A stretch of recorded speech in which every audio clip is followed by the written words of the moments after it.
a new way to believe, a new way to see oneself in the world. The Moorish Science Temple of America was founded in 1913 by a visionary named Prophet Noble Drew Ali.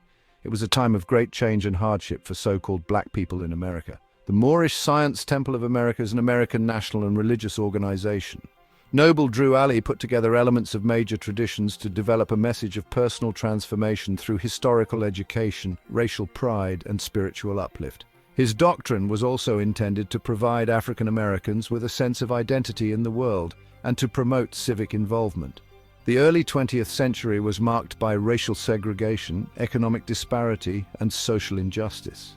Many were looking for a way to improve their lives, to find a sense of identity and purpose amidst the struggles they faced daily. They wanted to feel proud of who they were, to reclaim a sense of dignity and self-worth that had been systematically stripped away. The founder, Prophet Noble Drew Ali, saw a need for this. He recognized the yearning for a deeper connection to heritage and history. He took the name Noble Drew Ali, symbolizing a new identity and a new mission. Ali started teaching in Newark, New Jersey, a city bustling with life and activity, yet also a place where many black individuals face significant challenges. One primary tenet of the Moorish Science Temple is the belief that African Americans are of Moorish descent, specifically from the Moroccan Empire. According to Ali, this area included other countries of the Americas and around Northwest Africa. To join the movement, individuals had to proclaim their Moorish nationality. They were given nationality cards. In religious texts, adherents refer to themselves racially as Asiatics, as the Middle East is also Western Asia. Adherents of this movement are known as Moorish American Muslims and are called Moorish scientists in some circles. He talked about self-respect and knowing your history. He emphasized the importance of understanding one's roots and the rich cultural heritage that so-called Black Americans possessed. He taught that so-called Black Americans were descended from Moors, an ancient and noble people with a storied past. He said that they were not former slaves, but a people with a rich past, a history that extended far beyond the shores of America. Ali's teachings gave hope to many. His words resonated deeply, offering a new perspective and a sense of belonging. They were tired of being treated poorly, of the systemic racism and discrimination that pervaded every aspect of their lives. They wanted to be treated fairly and with respect, to be seen as equals in a society that often marginalized them. The Moorish Science Temple offered them a path to upliftment, a way to rise above their circumstances and reclaim their dignity. It taught them to be proud of their heritage, to embrace their identity with confidence and pride. Ali's teachings resonated with many. He offered practical solutions to everyday problems. He encouraged economic self-reliance, urging his followers to build their own businesses and support each other. His message was one of empowerment and self-determination. He inspired a movement that sought to uplift and empower so-called Black Americans, giving them the tools to create a better future for themselves and their communities.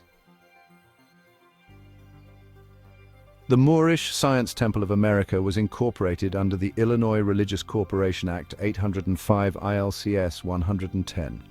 Timothy Drew, known to its members as Prophet Noble Drew Ali, founded the Moorish Science Temple of America in 1913 in Newark, New Jersey, a booming industrial city. After some difficulties, Ali moved to Chicago, establishing a center there, as well as temples in other major cities. The movement expanded rapidly during the late 1920s. The quick expansion of the Moorish Science Temple arose in large part from the search for identity and context among so-called Black Americans at the time of the Great Migration to northern cities, as they were becoming an urbanized people. Competing factions developed among the congregations and leaders, especially after the death of the charismatic Ali.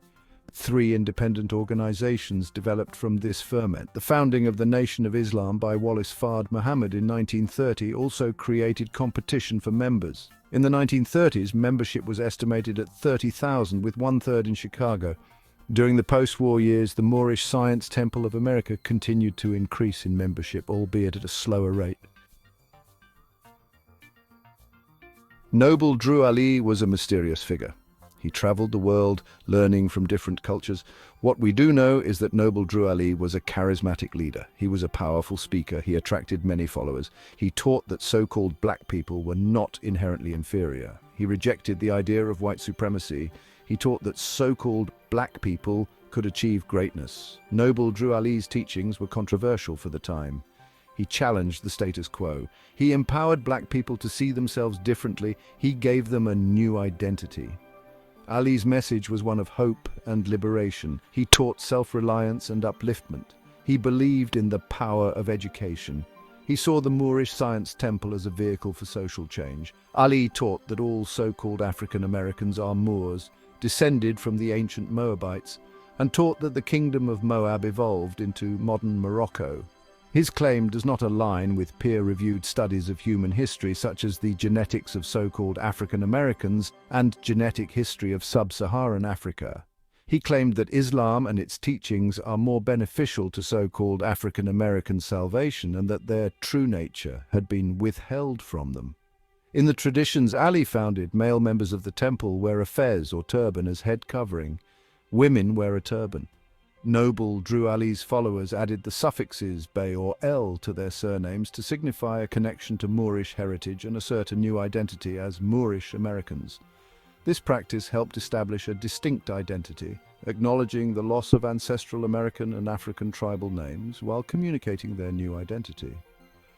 As Noble Drew Ali taught his followers to be better citizens, he delivered speeches like a divine warning by the Prophet for the nations, urging them to reject labels such as black, colored, and Negro. He encouraged all Americans to embrace love over hate, believing Chicago could become a second Mecca. The ushers of the temple wore black fezes. The leader of a given temple was known as a Grand Sheikh or governor. Ali had several wives. According to the Chicago Defender, he claimed the power to marry and divorce at will. In 1913, Drew Ali formed the Canaanite Temple in Newark, New Jersey. He left the city after agitating people with his views on race. Drew Ali and his followers migrated while planting congregations in Philadelphia, Washington, D.C., and Detroit. Finally, Drew Ali settled in Chicago in 1925, saying the Midwest was closer to Islam. The following year, he officially registered Temple No. 9. Noble Drew Ali advised his followers to avoid confrontation and instead focus on uplifting their community to earn respect. By doing so, they could establish their position in the United States by cultivating a cultural identity aligned with his beliefs regarding black personhood. In the late 1920s, Chicago Tribune journalists estimated the Moorish Science Temple had 35,000 members in 17 temples in cities across the Midwest and Upper South. It was reportedly studied and watched by the Chicago police. Building Moorish science-affiliated businesses was part of the group's program, which was similar to Marcus Garvey's Universal Negro Improvement Association and African Communities League and the later Nation of Islam. By 1928, members of the Moorish Science Temple of America had obtained some respectability within Chicago and Illinois, being featured prominently and favorably in the Chicago Defender, a so-called African-American newspaper, and conspicuously collaborated with African-American politician and businessman Daniel Jackson. Noble Drew Ali attended the January 1929 inauguration of Lewis L. Emerson as 27th Governor of Illinois in Springfield, Illinois. The Chicago Defender stated that his trip included interviews with many distinguished citizens from Chicago who greeted him on every hand. With the growth in its population and membership, Chicago was established as the center of the movement. Despite the turmoil and defections, the movement continued to grow in the 1930s. It is estimated that membership in the 1930s reached 30,000. There were major congregations in Philadelphia, Detroit, and Chicago. 1/3 of the members, or 10,000, lived in Chicago, the center of the movement.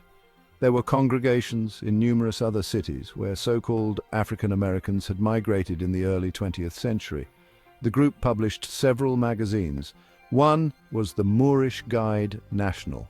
During the 1930s and 1940s, continued surveillance by police, and later the FBI, caused the Moors to become more withdrawn and critical of the government. The Moorish Science Temple grew quickly. It spread throughout the Midwest and the Northeast. So-called black people were drawn to Ali's message of self-respect. They joined the temple by the thousands. The temple provided a sense of community. It offered support and guidance. It was a place where so-called black people could come together. They could celebrate their shared heritage. They could work towards a better future. The temple's popularity was not without its critics. Some saw it as a threat. White society feared its message of so-called black empowerment. The government began to take notice. They saw the temple as a potential source of unrest. Despite the opposition, the temple continued to grow. It established businesses, schools, and newspapers. It became a powerful force in the so-called black community. It gave voice to those who had been silenced for too long, disagreements and splinter groups. As the Moorish Science Temple grew, it faced internal challenges. Disagreements arose over doctrine and leadership. Different factions emerged, each with its own interpretation of Ali's teachings. One of the most significant splits occurred after Ali's death in 1929. Several leaders claimed to be his rightful successor. This led to further divisions within the movement. These internal conflicts weakened the temple. They made it vulnerable to outside pressure.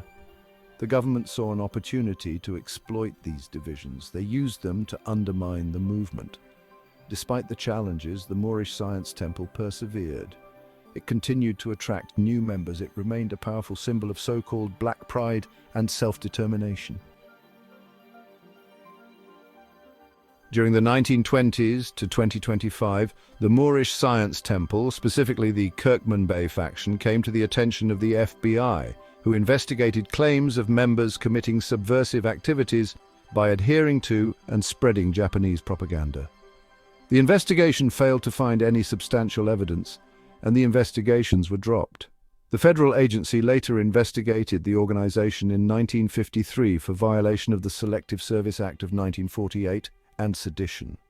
In September 1953, the Department of Justice determined that prosecution was not warranted for the alleged violations.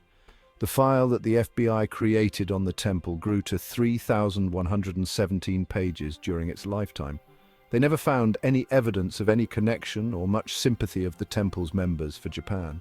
The government strikes the Moors. COINTELPRO targets the Moors.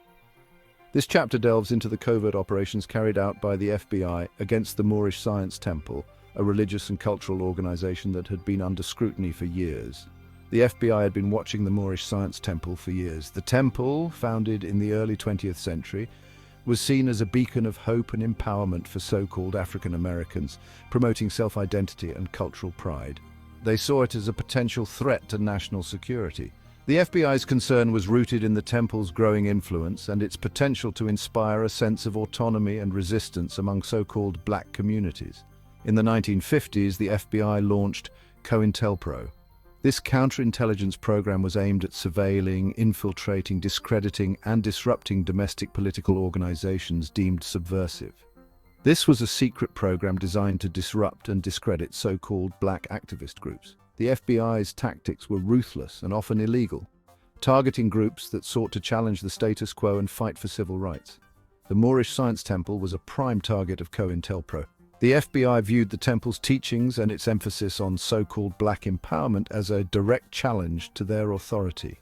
The FBI used a variety of tactics to undermine the temple. This included surveillance, infiltration, and the spreading of misinformation.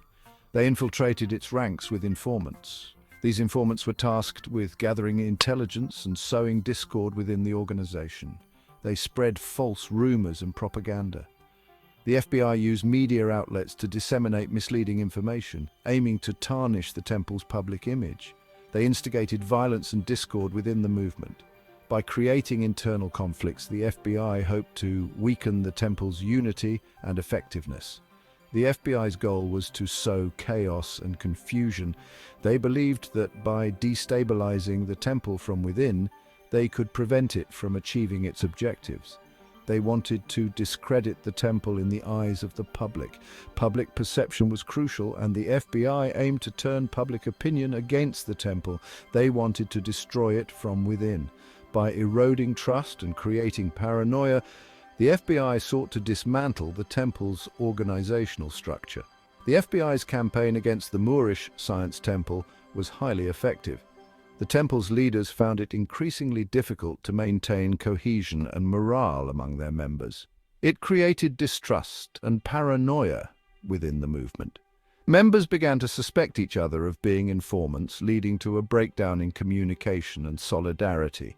It made it difficult for the temple to function effectively. The constant pressure and internal strife hindered the temple's ability to organize and advocate for their cause. It damaged its reputation and hindered its growth. The FBI's relentless campaign not only stifled the temple's activities, but also left a lasting impact on its legacy and the broader movement for so-called black empowerment. In 1976, Jeff Fort, leader of Chicago's Black Pea Stone Nation, announced at his parole from prison in 1976 that he had converted to Islam. Moving to Milwaukee, Fort associated himself with the Moorish Science Temple of America. It is unclear whether he officially joined or was rejected by its members. In 1978, Fort returned to Chicago and changed the name of his gang to El Rukn, the Foundation in Arabic, also known as Circle 7 El Rukn Moorish Science Temple of America and the Moorish Science Temple El Rukn Tribe. Scholars are divided over the nature of the relationship, if any, between El Rukn and the Moorish Science Temple of America. Fort reportedly hoped that an apparent affiliation with a religious organization would discourage law enforcement. In 1984, the Chicago congregation bought a building from Buddhist monks in Ukrainian village, which continues to be used for Temple Number 9. Demographic and cultural changes have decreased the attraction of young people to the Moorish Science Temple. Only about 200 members attended a convention in 2007, rather than the thousands in the past. In the early 2000s, the temples in Chicago, Philadelphia, Detroit, and Washington, D.C. had about 200 members each, and many were older. On July 15, 2019, Philadelphia Mayor Jim Kenney, as part of a diversity program, proclaimed July 15th to be Morocco Day. The city mistakenly invited members of the local Moorish Science Temple to the ceremony, believing them to be of actual Moroccan descent. An organization with headquarters in Baltimore, Maryland, claiming to be the only Moorish Science Temple teaching the full national side of the Moorish movement, is the Moorish Science Temple, with registered business names of the Divine and National Movement of North America, Inc. and Moorish American National Republic. During the 1990s, some former followers of the Moorish Science Temple of America and the Washita Nation formed an offshoot of the sovereign citizen movement, which came to be known as Moorish sovereign citizens.